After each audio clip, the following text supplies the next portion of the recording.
Hello दोस्तों, नमस्कार। आज लोग हम बात करते हैं ट्यूबरक्लोसिस। ट्यूबरक्लोसिस को हम शॉर्ट में टीबी भी बोलते हैं, जिसे डिस्कवर किया था रॉबर्ट कोच के एक साइंटिस्ट ने, जिसे फादर ऑफ मॉडर्न बैक्टीरियोलॉजी भी बोलते हैं। तो इसने इसकी डिस्कवरी की थी, इसलिए इसे कोच डिजीज, इसी के नाम पर कोच डिजीज भी बोलते हैं।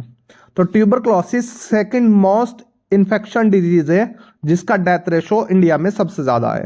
फर्स्ट पे आता है हमारे पास HIV एड्स, और सेकंड मोस्ट इन्फेक्शन डिजीज है जिसके कारण सबसे ज़्यादा डेथ होती है, वो है हमारे पास ट्यूबरक्लोसिस या टीबी। अब ट्यूबरक्लोसिस, इसका नाम क्यों है, इसका नाम ट्यूबरक्लोसिस कैसे पड़ा, तो इसके बारे में जानते हैं। सबसे पहले ट्यूबरक्लोसिस इसलिए बोलते हैं, ट्यूबर मीन्स होता है राउंड शेप, और क्लोसिस होता है स्पुटम, यानी कि जिसमें स्पुटम जो है राउंड शेप में आता है। गुल्लिकाय बोलते हैं अगर हिंदी में बात करें। गुल्लिकाय मतलब गोल लाइक स्ट्रक्चर होती है, तो इसमें जो स्पुटम आता है वो गोल लाइक स्ट्रक्चर की फॉर्म में आता है, इसलिए इसे हम ट्यूबरक्लोसिस बोलते हैं। तो यहाँ पर एक एक्सरे दिखाया गया है हमारे पास, इसे हम बोलते हैं chest x-ray, CXR, chest x ray.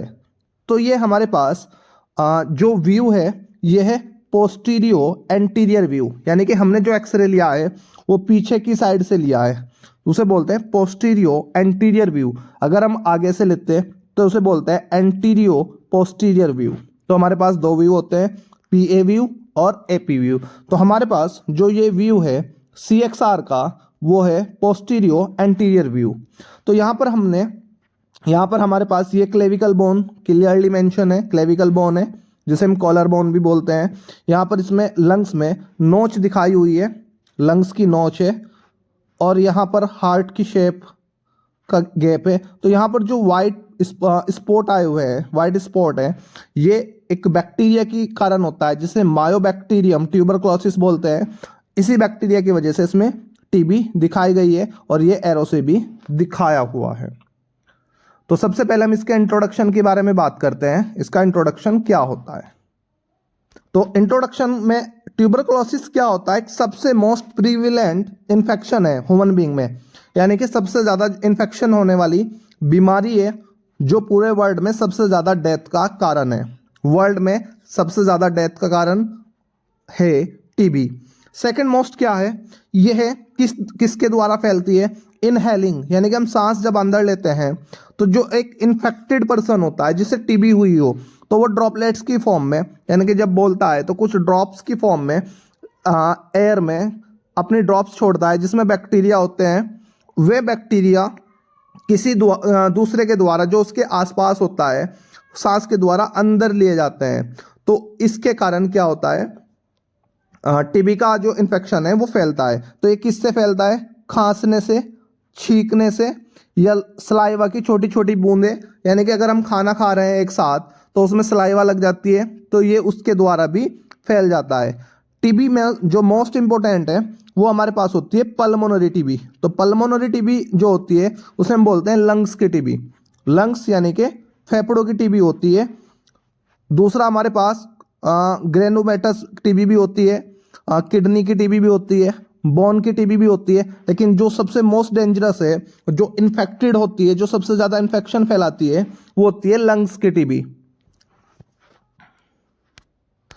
Next हमारे पास है इसमें ट्यूबरक्लोसिस क्या है, सेकंड मोस्ट कॉमन कोज है डेथ का इन्फेक्शन डिजीज में आफ्टर HIV एड्स।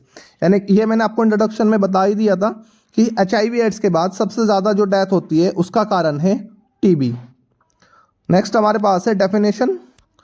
तो डेफिनेशन क्या है, टीबी एक इन्फेक्शन डिजीज है जो अफेक्ट करती है लंग्स की पैरेन्काइमा को, लंग्स को इफेक्ट करती है।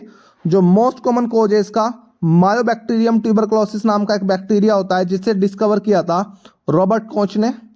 रॉबर्ट कोच के नाम के साइंटिस्ट ने इसे डिस्कवर किया था। इसमें क्या होता है, एक पार्ट होता है ब्लड का ये किसके द्वारा फैलती है, तो ये किसके द्वारा फैलती है, ये ड्रॉपलेट्स की फॉर्म में भी फैलती है, सलाइवा के द्वारा भी फैलती है। तो कितने टाइप की टीबी हो सकती है, दिमाग की टीबी हो सकती है, यानी कि जो दिमाग की जो लेयर होती है उसे मेनिंजिस बोलते हैं, उसकी टीबी हो सकती है, किडनी की टीबी हो सकती है, बोन की टीबी हो सकती है और लिम्फ नोड की टीबी भी हो सकती है। तो ये इतने हिस्से में फैल सकती है, लेकिन जो सबसे इंपॉर्टेंट है वो है लंग टीबी। नेक्स्ट हमारे पास है इंसिडेंट, यानी कि सबसे ज़्यादा इसके कहाँ पर केस पाए जाते हैं। तो टीबी के जो सबसे ज़्यादा प्रॉब्लम है वो यूएस में है, वर्ल्ड में।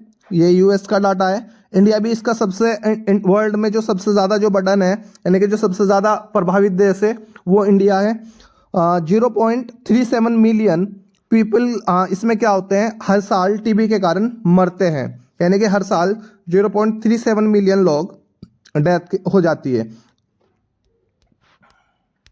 इसका कारण क्या हो सकता है? कारण मैंने बता दिया, मायोबैक्टीरियम ट्यूबरकुलोसिस नाम का बैक्टीरिया होगा जो इसका कारण हो सकता है, जो एक दूसरे से इन्फेक्शन हवा के माध्यम से फैलाता है। नेक्स्ट हमारे पास है इसके सिम्टम्स। तो सिम्टम्स के बारे में बात करते हैं। सबसे पहले इसमें जो सिम्टम्स है, कफ, यानी कि 2 वीक से ज़्यादा कफ होना, खांसी होना, 2 वीक से ज़्यादा खांसी होना इसका एक कॉमन सिम्टम्स है। थकान बहुत ज़्यादा महसूस होती है, थकान होती है इसमें, सांस लेने में दिक्कत होती है, चेस्ट में पेन होता है,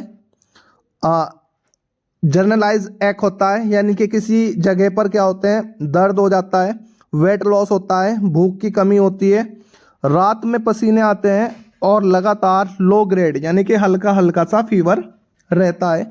तो ये इसके क्या है, सिम्टम्स हैं। और इसमें अलग सिम्टम्स है, जो हमारा जो कफ होता है, कफ के साथ क्या आता है, ब्लड आता है, जिसे हीमोप्टोसिस बोलते हैं। कफ के साथ क्या आएगा, ब्लड आ जाता है। डायग्नोस किस तरह से कर सकते हैं? सबसे पहले पेशेंट की हिस्ट्री देखेंगे कि पेशेंट को कितने टाइम से खांसी है। 2 वीक या उससे ज़्यादा है तो उसे हम संदेह में डाल सकते हैं कि पेशेंट को टीबी हो सकती है। फिजिकल एग्जामिनेशन करेंगे, उसे फीवर तो नहीं, या फिर उसे एपेटाइट तो नहीं है, भूख कम तो नहीं लग रही, एनरोक्सिया। फिर चेस्ट एक्सरे से कंफर्मेशन करेंगे। स्पुटम को कल्चर करा सकते हैं। तो स्पुटम कल्चर में सीबी नेट नाम का एक टेस्ट होता है जिससे ये कंफर्म होगा कि उसे टीबी है या नहीं है। मॉन्टॉक्स का टेस्ट है जो 72 घंटे के बाद इसका रिजल्ट आता है। इसमें ट्यूबरकुलिन नाम की एक मेडिसिन को इंजेक्ट किया जाता है स्किन में। चेस्ट का सीटी स्कैन कर सकते हैं। थोरोसेंटेसिस कर सकते हैं। थोरोसेंटेसिस क्या होता है, जो हमारा थोरैक्स पोर्शन होता है, यानी कि लंग्स होते हैं, लंग्स में से एक फ्लूइड निकाला, उस फ्लूइड को हम क्या करते हैं, कल्चर करते हैं फ्लूइड को, और कल्चर करने के बाद हम उससे बैक्टीरिया को डिटेक्ट कर पाते हैं आरटीपीसीआर के द्वारा। तो इस तरह से हम क्या कर सकते हैं, डायग्नोस कर सकते हैं टीबी को। नेक्स्ट हमारे पास है इसका ट्रीटमेंट। तो ट्रीटमेंट हमारे पास इसका 6 से 12 मंथ तक का होता है। जो फर्स्ट लाइन ट्रीटमेंट है उसमें स्ट्रेप्टोमाइसिन 15 mg पर kg पर डे तक हम दे सकते हैं। नेक्स्ट हमारे पास है आइसोनाइजिड 5 mg पर kg या 300 mg मैक्सिमम एक दिन में दे सकते हैं। रिफाम्पसिन 10 mg पर kg पर डे, यानी कि अगर 80 किलो का कोई व्यक्ति है तो यहाँ पर कितने दे सकते हैं, 1 किलो में 10 mg और 80 में 80 × 10 यानी कि 800 mg पर डे दे सकते हैं मैक्सिमम। पायरेजिनामाइड 15 से 30 mg पर kg पर डे दे सकते हैं। थाम्बाबुटोल ये 15 से 25 mg पर kg डेली दे सकते हैं और 8 वीक से 7 मंथ तक का इसका डोज होता है। नेक्स्ट हमारे पास है प्रिवेंशन, किस तरह से इसे प्रिवेंट किया जा सकता है। तो इसमें बीसीजी की वैक्सीन लगाई जाती है। 1 साल के बच्चे तक को बीसीजी की वैक्सीन लगती है, जिससे लाइफ में टीबी होने का खतरा बहुत कम हो जाता है। अच्छा खाना जिसमें न्यूट्रिशनल वैल्यू ज़्यादा हो, साफ सफाई रखे जाए, बाहर के जो एक्टिव टीबी पेशेंट है उनके कांटेक्ट में ना आए, डॉक्टर से ट्रीटमेंट और डायग्नोस कराए कि हमें कोई ऐसी प्रॉब्लम तो नहीं है। यदि 2 वीक से ज़्यादा खांसी है तो टीबी वगैरह तो ना हो। नेक्स्ट हमारे पास है टीबी का ट्रीटमेंट डॉट्स क्या होता है, ये होता है direct observe treatment short course या सिस्टम। ये हमारी गवर्नमेंट, यूपी गवर्नमेंट के द्वारा चलाया हुआ एक सिस्टम है। इसमें जो सबसे ज़्यादा बेनिफिट है वो टीबी पेशेंट्स को होता है। टीबी पेशेंट को इसमें फ्री दवाई प्रोवाइड की जाती है, फ्री उनका टेस्ट और चेकअप होता है और उन्हें न्यूट्रिशनल फूड भी प्रोवाइड किया जाता है। आज के टाइम में जो सबसे ज़्यादा पेशेंट मिलते हैं वो डायबिटिक पेशेंट मिलते हैं, और डायबिटिक के बाद इंडिया में टीबी दूसरे नंबर पर है जिसके सबसे ज़्यादा एक्टिव पेशेंट है। तो पोलियो, जैसे पोलियो की वैक्सीन थी, ओपीवी बोलते हैं पोलियो की वैक्सीन को, ओरल पोलियो वैक्सीन। आज के टाइम में गवर्नमेंट के द्वारा ही ओरल ओपीवी के केस बहुत कम कर दिए हो गए हैं इंडिया में, या फिर ना के बराबर हैं। इसी तरह नेक्स्ट टाइम जो टारगेट किया जा रहा है इंडिया में वो टीबी को टारगेट किया जा रहा है, यानी कि भारत को टीबी मुक्त करना गवर्नमेंट का नेक्स्ट मिशन है, तो जिसमें डॉट्स के थ्रू उनका ट्रीटमेंट किया जाता है। इसके बारे में ज़्यादा इन्फॉर्मेशन चाहिए तो आप कमेंट कर सकते हैं। धन्यवाद।